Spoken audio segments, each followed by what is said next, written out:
Hey guys, and welcome back to Eileen's World and the next stop on my world tour, Osaka, Japan. If you're planning a trip to Osaka and wonder what it's like to visit, here's my guide on navigating the city, what to do, eat, and how to make the most of your trip. And if you're new here, I'm Eileen and I'm temporarily retired to travel the world for 1 year with the goal of seeing and visiting as many places on my bucket list. Osaka was the second stop during my 2-month trip around Japan, so if you want information and useful tips on arriving into the country, then check out my Tokyo travel guide. We are leaving Tokyo today. We're going to Osaka. We are taking the Tokaido Sanyo Shinkansen number 18. It took 2.5 hours on the Shinkansen to get from Tokyo to Osaka. You can purchase tickets online or at the station. I purchased my tickets and reserved my seat from the station ahead of time. If you have larger luggage, make sure to reserve a seat with the large luggage option. That way you'll be seated in the back of the train where you can store your luggage behind you. Otherwise, you can still place your luggage in front of you if it doesn't fit on the top shelf. Non-reserved seats are numbered from 1 through 3. If you don't want to take your luggage with you, another option is to use a shipping company to ship your luggage to your next destination. We used Yamato Transport to ship our large luggage from Tokyo to Osaka for $17. If you're staying in a hotel, the front desk can organize the pickup and drop off. If you're staying in an Airbnb like we did, we just dropped off and picked up our luggage at the Yamato locations closest to us. It can take 2 days for your luggage to get to the final destination, so make sure you have what you need to get by until your luggage arrives. Alright, back to the Shinkansen ride. The Shinkansen leaves from Tokyo Station, so make sure you grab yourself an ekiben for the ride. Unlike trains and buses, you can actually eat on the Shinkansen, and you can also purchase coffee on board as well. Riding the Shinkansen is so convenient and comfortable, I actually wish the trip was a little bit longer. If possible, sit on the right side of the train, and if the skies are clear, you can see Mount Fuji. And if you're flying into one of Osaka's 2 airports, a convenient way to get into the city center is taking the Osaka Airport Limousine bus. It has different drop-off locations, it's comfortable, convenient, and inexpensive. Tickets can be purchased at the machine, or you can use your IC card when you get on board. Just like in Tokyo, the best way to get around Osaka is by foot or by subway and train. Using Google Maps works really well whether you're looking for walk-in directions or figuring out which train to take. It will even tell you the total cost of the ride so you can decide which route you want to take. The Osaka version of the IC card is the Ikoka. If you have a Passmo or Suica card, those will also work as well. Electronic payments is still pretty new in Japan, so cash is still vital. The best exchange rates can be found at money exchange shops in busy areas. ATMs are widely available as well if you want to withdraw money. During the last 9 months of my traveling, using an eSIM has been the most convenient option for me. If you have a phone that has eSIM capabilities, you won't need to buy a SIM card upon arrival, and there's no physical card to switch out. If I run out of data, I can easily top up on my phone. I look at different eSIM providers to see which one offers the best package and price for my destination and length of stay. For Japan, I used Air Allo, so if you want $3 off your first Air Allo purchase, you can use my code on the screen. I booked an Airbnb near Kurama Market and a short walk from Namba Station, and I was really happy staying in this part of Osaka. We were walking distance to so many points of interest like Dotonbori and Shinsekai. We made it to our Airbnb in Osaka. We're on the 2nd floor. This building actually has an elevator, which is really nice. And I'm gonna give you guys a tour right now. It has a lot more space than our spot in Tokyo because we do have my mother-in-law staying with us. So we had to get something a little bit bigger. As per usual, no shoes. Well, the shower is a pretty similar setup to what we had, except it's just not as new. So it doesn't look like we have a room warmer. The toilet is just a standard toilet. Oh my god, we're so spoiled with the seat warmer, the bidet that we had. Here is the kitchen area, which is nice because we actually have a full table that we can work on. I mean, those are the chairs, but it'll do. We have a stove, we have a big fridge, microwave, kettle, and let's take a look at the rooms. Let's get into the first room. This has a tatami floor mat, super traditional, has a mattress on the floor. Let's go into the second room. This one has, amazing lighting. And this one has it has one twin bed and a double-ish bed here. And another very nicely sized closet. Tons of space for the 3 of us, but they do list it as up to 6 people, which is if you were to have 6 people in here, it's gonna be hella crowded. Good morning from Osaka. We are here at a little breakfast diner cafe spot. We're gonna get some breakfast before we head out for our first day in Osaka. It's from 7 to 11. You can get a Western set with toast, an egg, and coffee, or you can get more of a Japanese style that has salmon or mackerel. Mackerel? My set is here. I have a black coffee, I have an egg, and this teeny tiny Barbie size creamer, I think. Little spoon and my toast. This is the salmon morning set. We got tofu, we have potato salad, some radishes, miso soup, rice, seaweed, and our salmon.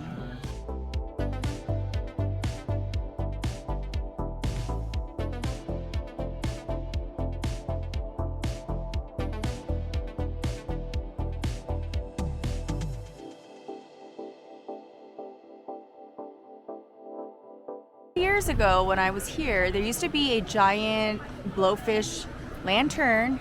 I could have sworn it's here, but it's gone. Now you just get these ones here, but you don't get the one that's hanging over here. What the heck? We found a shooting game here that my brother's gonna play. She's showing us how to load it up, baby. As you can tell, we've never shot a gun before. All right, well, Dad thinks he knows better, so he's going to try to win the family something. Come on, Father, do it for the fam. You gotta feed us. Father won something.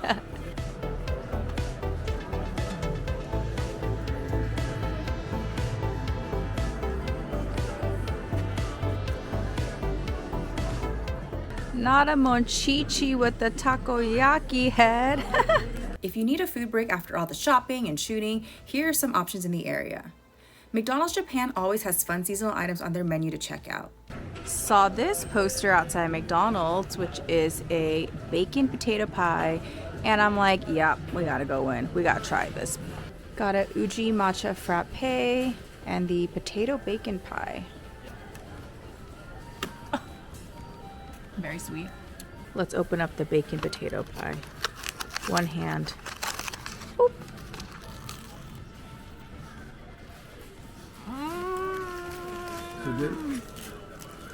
If you're looking for something more traditional, try kushikatsu, bite-sized, deep-fried meat and veggie skewers made popular in the Shinsekai neighborhood.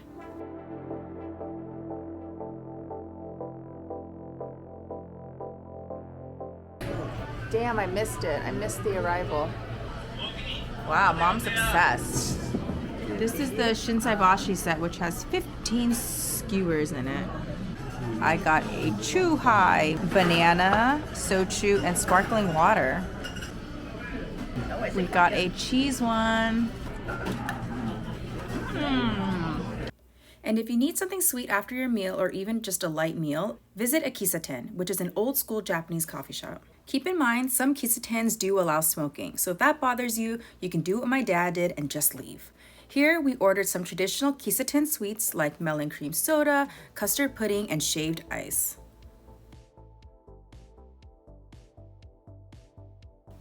If you're coming to Osaka with kids, then visit the Tennoji Zoo, which is just a short walk from Shinsekai. The zoo itself is over 100 years old and can definitely use some upgrade, but you can't beat the price of admission. There's even an egg for you to hang out in. All right, let's get out of here. God, that's too small for me. I am born. Ooh.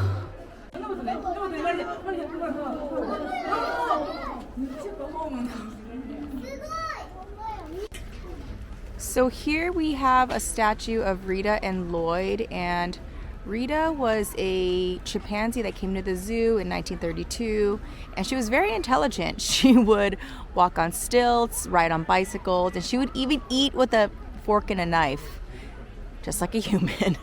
During my visit, they just opened a new penguin and sea lion exhibit, which was really fun.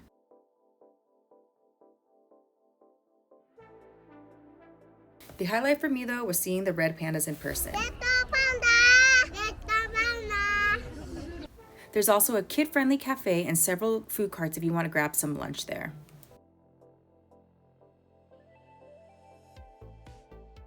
After spending the first half of your day around Shinsekai, there is a temple and a shrine nearby that is worth a visit. The first one is Namba Yasaka Shrine, which has a giant lion head-shaped building.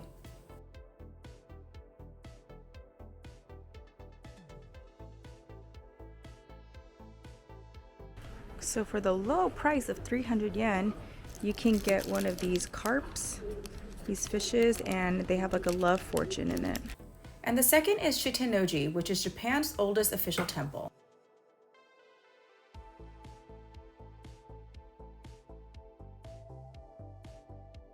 Are you in the zone? They're pretty cute. For 1,000 yen for the set. I got so distracted by the flea market, I almost forgot that we came here to take a look at the temple. If you want, you can walk up the pagoda as well. It's a little bit narrow and steep, but definitely doable. It'll take you no more than like 5-10 minutes. We are taking a food break post shrine.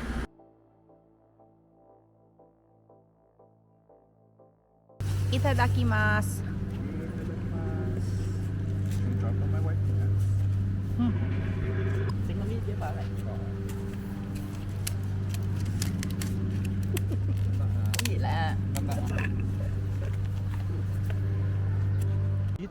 I do prefer the pancake over the taiyaki. This is very mushy. This is more firm. Yeah, we found this vending machine that's pretty well priced. We got some 80 yen, 60 yen, and we found butter and milk. Tastes like a candy, and my brother said it tasted like the rabbit candy, the white rabbit candy. We're starting off day 2 with some fluffy Japanese souffle pancakes for breakfast at Cafe Anon.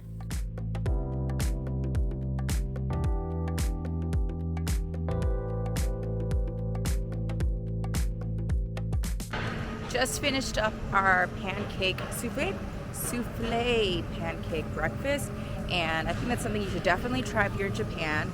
It's what they're known for. It's fluffy, it's soft, it's eggy. And if you're still hungry or looking for some street food to snack on, head over to Kurama Market. It's a popular street for fish, meat, produce, and street food.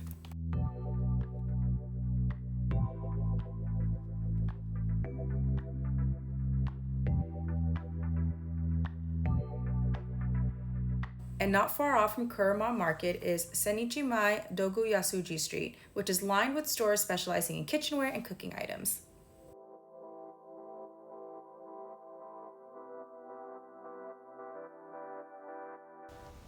If you're a fan of Japanese department stores, then you should definitely visit Takashimaya Archives to learn about the history of this department store in Japan. It's located in the department store's historical east building and not too far from the store's current location by Namba Station. Admission is free, and the space is well organized, and you can see how the department store has evolved over time. I personally love seeing the old advertisements, the packaging designs, the dolls wearing Western style clothing, and of course the collection of their precious mascot, Rose-chan. And in case you haven't stepped inside a Japanese department store, let me fill you in. Visiting a Japanese department store in Japan is an experience in itself. Each floor is dedicated to different departments. You can find all the luxury brands you could think of, a floor with restaurants and cafes, and my favorite part, the food hall, which has hot food, sweets, and yes, your normal groceries like $100 melons. And connected to the same building is the Osaka Community Food Hall. I think that's what it's called. And it's just basically, it's kind of like a food court. And I just ordered some ramen from this spot. Lots of seating. You can kind of order whatever you want. There's lots of different types of food. So yeah, I ordered the black soy sauce ramen.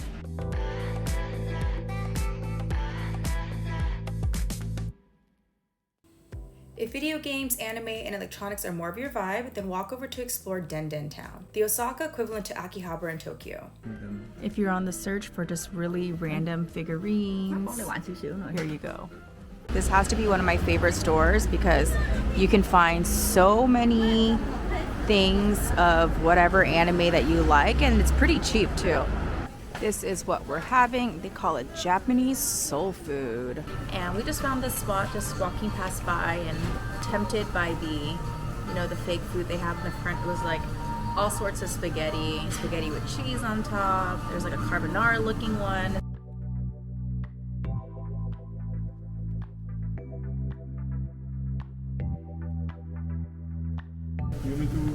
Bibs are provided. Neapolitan or Napolitan.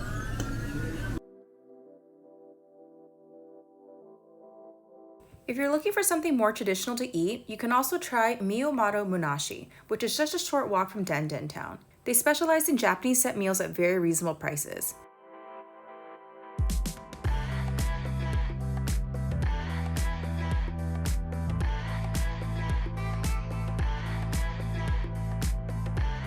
I ate here a couple times during my stay in Osaka and thoroughly enjoyed everything I ordered. We are now in Shinsaibashi, which is, I think, one of the busiest, if not the busiest shopping street here in Osaka.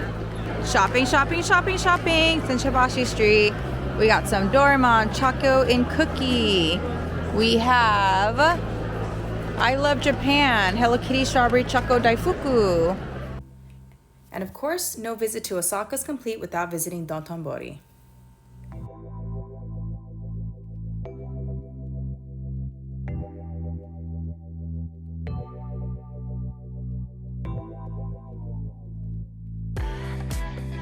There are plenty of food options in Dotonbori, but for me it's a little too hectic. So if you're looking for a restaurant to have a more peaceful and relaxing dining experience, then visit Kagonoya. It's about a 20-minute walk from Dotonbori and has traditional dishes like sukiyaki and shabu shabu. So you gotta get your key, put your shoes in the locker, go barefoot, change into slippers. Got our little rice in this contraption, got my beef sukiyaki, my tempura, my miso soup, and a raw egg, some pickles.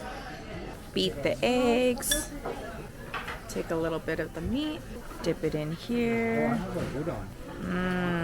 Yummy. Strawberry amatsu for dessert. Isn't this so cute? Only 400 yen, 440 yen.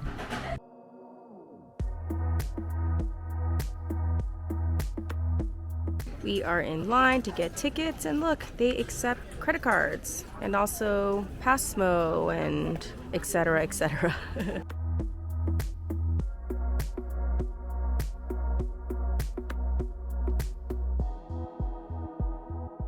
We are at the observation deck.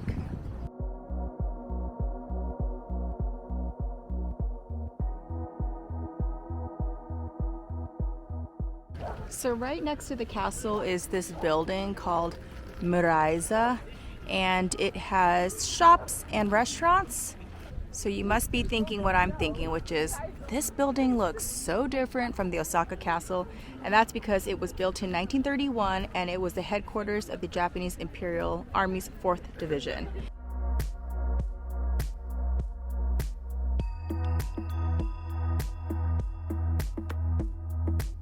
I found some Spy Family merch, towels that I have not seen anywhere else.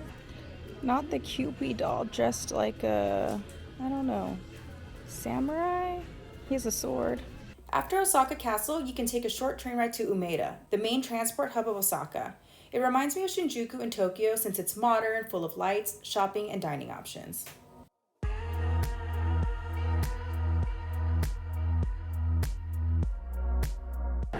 So if you are a Nintendo freak, we found the perfect spot for you. This is Nintendo Osaka. You can find anything Super Mario related, super cute merchandise that we actually haven't seen anywhere else yet. It's like pretty much Japan is like all anime, and you'll see some Mario things here and there, but this spot is like the spot. We got some goodies, and take a look at this bag that it comes with. How freaking cute is this? Good quality too, good quality bag. This floor also has a bunch of other anime. Mugiwara, I'm not familiar with this, but I do see it a lot. There's this entire Doraemon section, which is like so stinking cute. I can't handle it. I just can't handle this. There's also a Pokemon Center here, which looks just as fun. If you're in the Umeda area, we're in Umeda Lane. buildings, and they have like a huge food court on the 8th floor. We're back at Palms, which has only omelet rice. And one of the best parts about dining in Japan is that a lot of restaurants have like an iPad where you just order it direct. You can close out your bill, but you have to pay up front or at the front where the register is at. But it's nice because you don't need to call anybody over to order anything. You literally just order, decide you want something else, you just order again. This is the hamburger with hayashi sauce, and I picked the ketchup rice on the inside. If you want to try some conveyor belt sushi while you're in Japan, Kura is a great budget-friendly option. There are many branches around Japan and one in the Umeda area. Depending on the location you visit and the time of day, it can get really busy, but they have a very well-organized system where you can take a number and it'll give you the estimated wait time. We've got to our table. Here is all the sushi that's passing by. And under the tables where we have sauces and utensils. They even have matcha powder for you to make tea.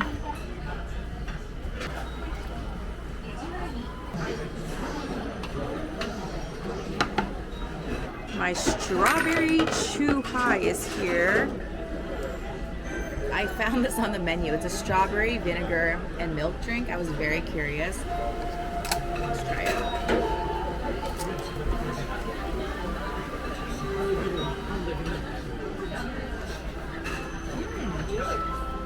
It's like strawberry yogurt. Udon is here. I guess this is how you open it. Ooh. Oh, this is like a lock. My favorite.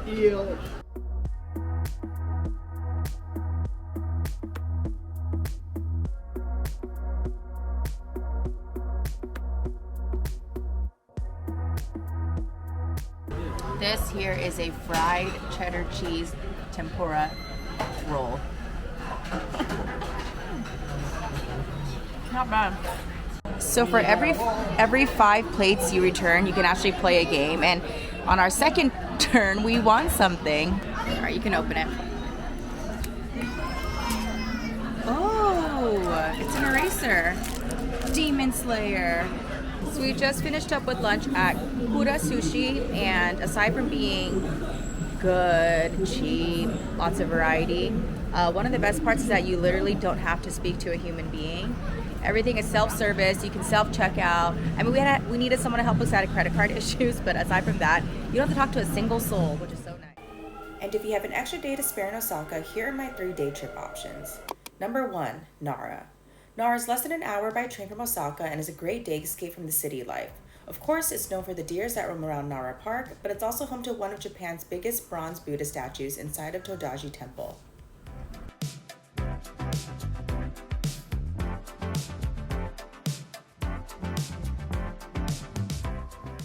I got one last cracker, and someone knows to bow. Kawaii.